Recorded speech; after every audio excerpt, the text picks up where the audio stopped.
Community Hotline is made possible with generous support by Gresham Ford, the dealer with a heart.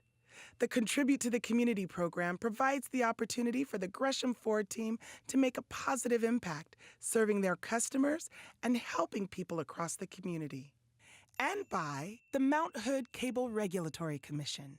The Mount Hood Cable Regulatory Commission advocates on behalf of the public interest on communications policy issues at the local, state, and federal levels.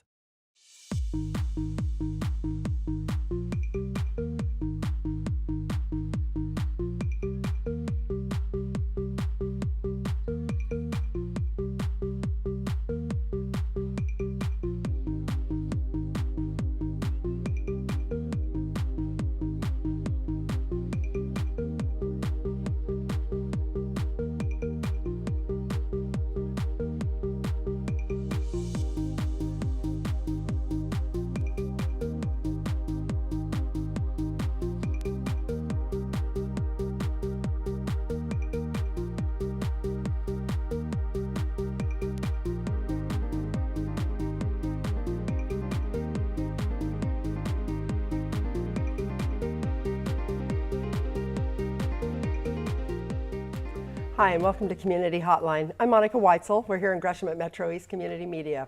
Thanks for joining us tonight. We're going to start off tonight talking with a nonprofit that works with young girls in the community, and it's called Girls on the Run, Portland Metro, but they do so much more than just run with the girls. Here to represent, I have the Executive Director, Helen Cotton-Leiser. Welcome. Thank you very much. It's so nice to have you here. Thank you. I know a little bit about your organization from interviewing maybe about 3 years ago, but I'm sure things have changed, and I haven't met you before. Tell me, if you would, and our viewers, what the mission is of Girls on the Run, and what a little bit about the history, if you could. Yes. So Girls on the Run is an after-school program, and it's an enrichment program for girls that really addresses their entire well-being, so mind, body, and spirit.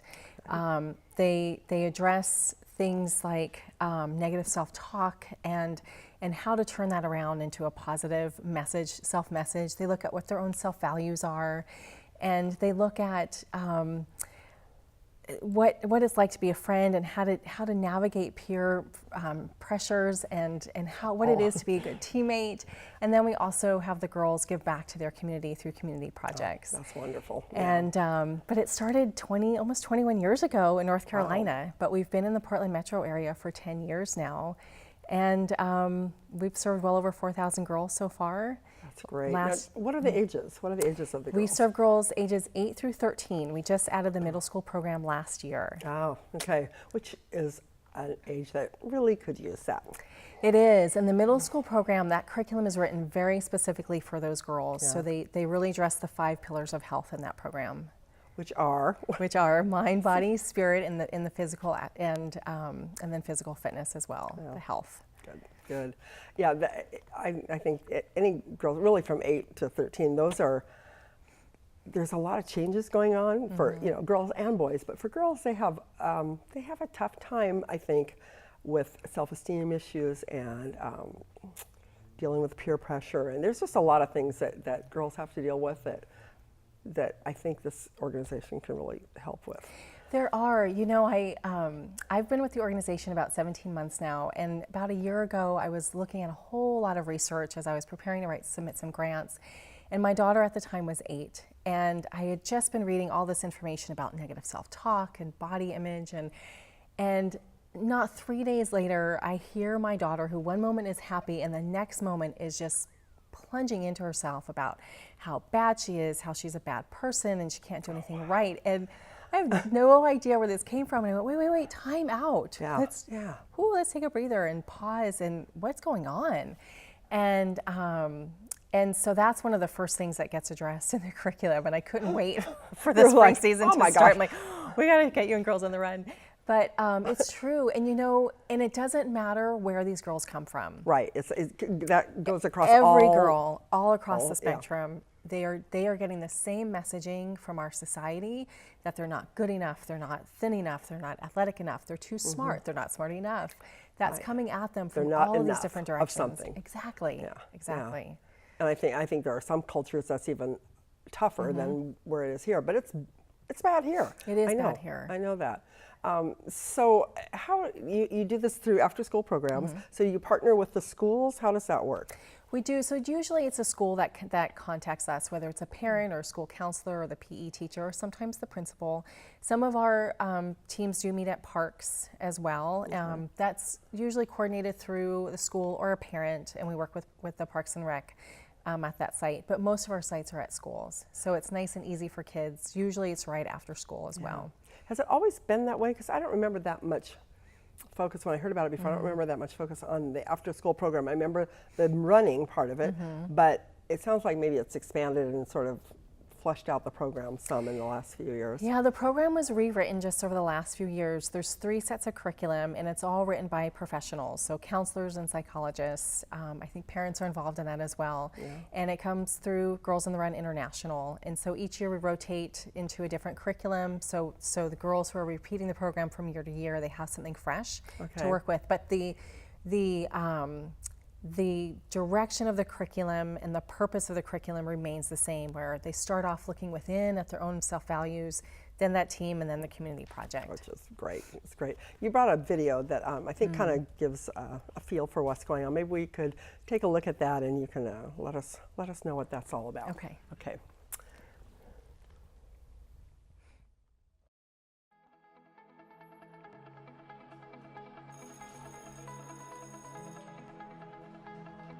What if every girl knew that she had a powerful light within her? And what if that light ignited confidence? And the belief that she can achieve anything, that she is the leader of her life. Girls today sort through countless messages about their worth, their image, their abilities. What if they were empowered to be the author of their own story? Girls have the power to change the world, to lead with an open heart, to define life on their own terms, to use their voices to make positive change. When I was in Girls on the Run, I learned who I want to be in the world and how I want to be in the world. The skills I learned then have formed the way I live now. At Girls on the Run, we envision a world where all girls know their limitless potential. And more than that, we are working to make that vision a reality, where girls can navigate their lives with confidence and joy. We learn that we can make thoughtful decisions about our health, our friends, how we can stand up for ourselves and support each other.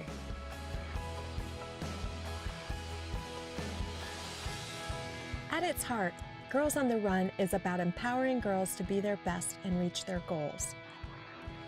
And when they run, or walk, or skip, or jump across the finish line, they experience firsthand that big things are possible when you keep moving forward. One girl at a time. Girls on the Run has changed 1 million lives. One girl at a time, we're going to change 1 million more. Help us reach our goal of serving 2 million girls by 2020. Whether you choose to invest your time or money, You can make a lasting difference in the lives of girls.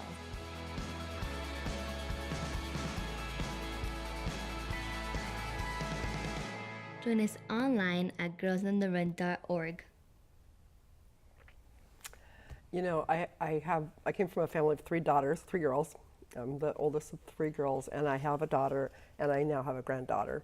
And I think about, as I was growing up, the things you're talking about. I remember going through those things and feeling, like losing my self-confidence and not feeling sure of myself and not feeling as good as some of the boys for whatever reason. And some of those things have changed, but it's still out there. And I look at my granddaughter, who's only 2.5, and she's very confident and very sure of herself, but I know that's going to change. And so knowing that there's an organization that, can help with that. I know that's not the only organization that works with girls, but I like the concept of the physical activity and then tying that in with with the after-school program. What, have you, in the 17 months you've been around, have you seen the results of the work that is done there? Can you actually attest to that it does something for the girls? I have. This past season, we had a girl who just 3 practices in, the girls meet twice a week for 90 minutes with their team and their volunteer coaches. And the 3rd practice, she went up to one of her coaches and she said, you know, I don't think I want to live anymore because I'm being bullied so much. Oh my God, how old was this girl? She's 9, and this was in March. And so she had been at school all year, but she felt safe in the environment in which we provided for her, and she felt safe with her coach. She felt to safe open up. saying that, yeah. And I mean, these are the things that our girls are dealing with and that they're experiencing. Just terrifying. It is terrifying, Yeah. and they shouldn't be dealing with this. No. And then I had another parent who came and told me that, you know, her girl experiences some disabilities and is a little challenging at times and can be a little awkward. But her team and her coaches just embraced her and made her feel accepted and made her feel like she was a part of them. And that made a huge difference for her because she was always feeling so different in the classroom. Yeah.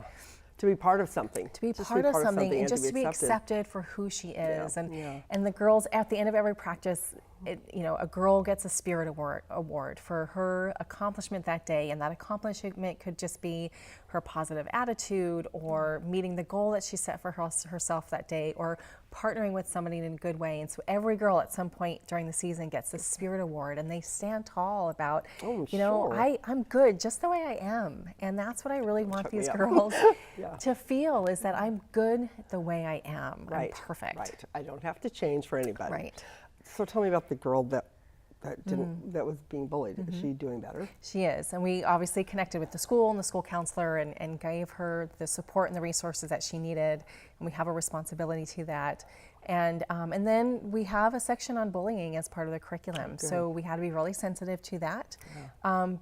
And we had her permission to bring that experience into the conversation with her team when that time came. That makes a huge difference. I mean, it does make a huge difference. You know, I have a 13-year-old as well, and when I talk to her about these concepts, it can be challenging for her to really understand that this is happening every day to somebody. People that you know, there's probably somebody you know. And it's just hard for her to grasp that concept. And this was something real and tangible that these girls could see, and they could see the effect that it was having on this girl. And how brave of that girl to be able to really just share that. Yes, I'm glad she felt safe. Yeah, me too. Me too. You, so the girls that are the coaches, the women that are the coaches, tell me about them, and do you have a need for more? Yes, so coach recruitment will begin in about a month. Right now we're in the process of selecting all of our sites. Our site applications are coming in, so we'll know by the end of October, our schools, so we'll know by the end of October where our locations will be. And our coaches, last year we had 190 coaches. Ooh. These are women who are all volunteers. There's 3 women coaches per team, of up to 15 girls, and they spend 3 hours a week with these girls for 10 weeks. So it's a huge commitment. They go through training, they have online training, plus we have a 5-hour in-person training that's mandatory. They're background checked, and they bring this curriculum to life for the girls.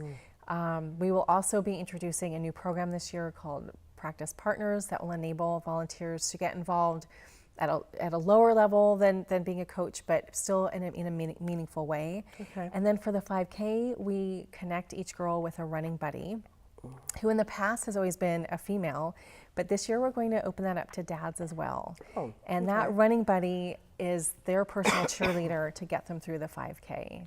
And that's what we saw there on the... That's what we saw. And you know, everyone, we always have the videos of the 5K, and the 5K, they chip away at this massive goal that's massive to them.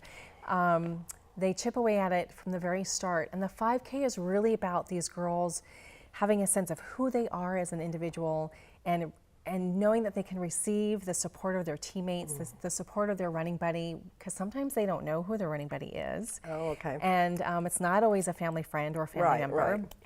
But they get to know them, I'm sure. They do get to know them, and through that process, they learn how to communicate and negotiate, because sometimes a girl needs to walk during those 3 miles, or she wants to run, but that 5K is about instilling a sense of health, instilling a sense of confidence, and getting an understanding of how to seek out something and go after it step by step in a good manner.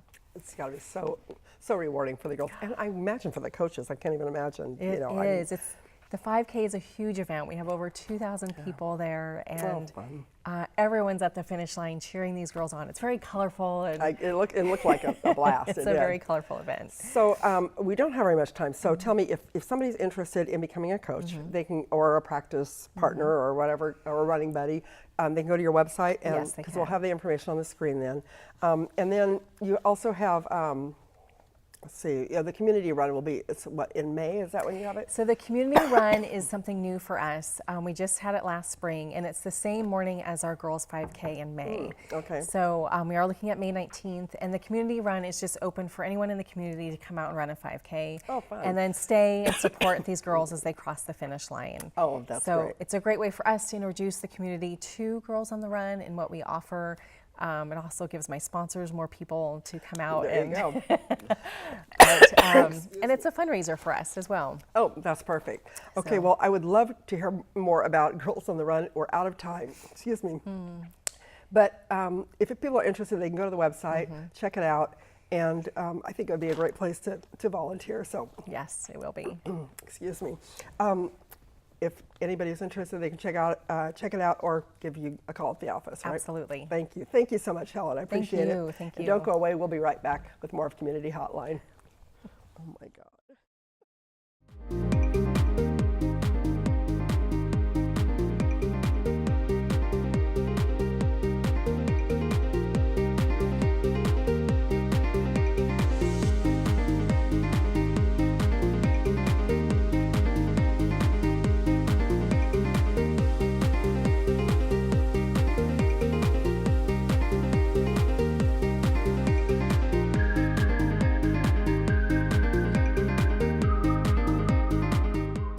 Community Hotline is made possible with generous support by Gresham Ford, the dealer with a heart. The Contribute to the Community program provides the opportunity for the Gresham Ford team to make a positive impact, serving their customers and helping people across the community. And by the Mount Hood Cable Regulatory Commission. The Mount Hood Cable Regulatory Commission advocates on behalf of the public interest on communications policy issues at the local, state, and federal levels. Coming here to see my documentary was more than I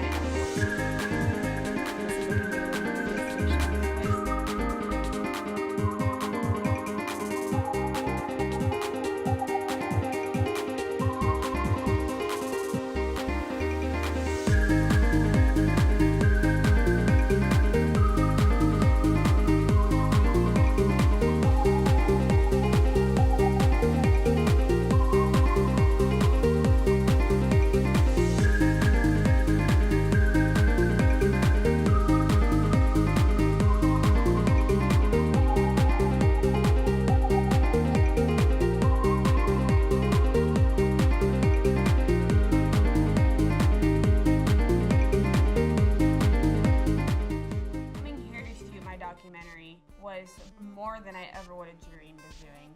This is a community media station. It was phenomenal. Ready, camera one. What is it about this place that makes so many different people come together? Ready, camera two.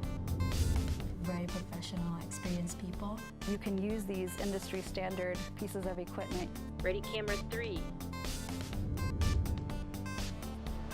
Take three.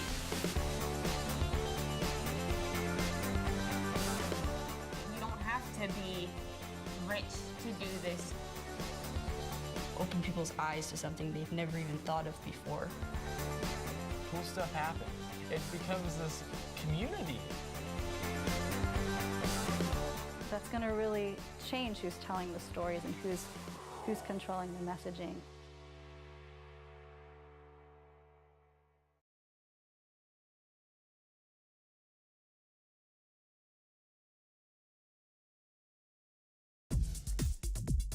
What local community media is to us is literally our lifeline to what's going on in the lives around us. The absolute most important thing that happens in your neighborhood. People's local communities are usually what's most important to them. Because we're the faces, the smiles, the peoples, and the personalities of the community. To not only give people a voice, but to have their voice heard.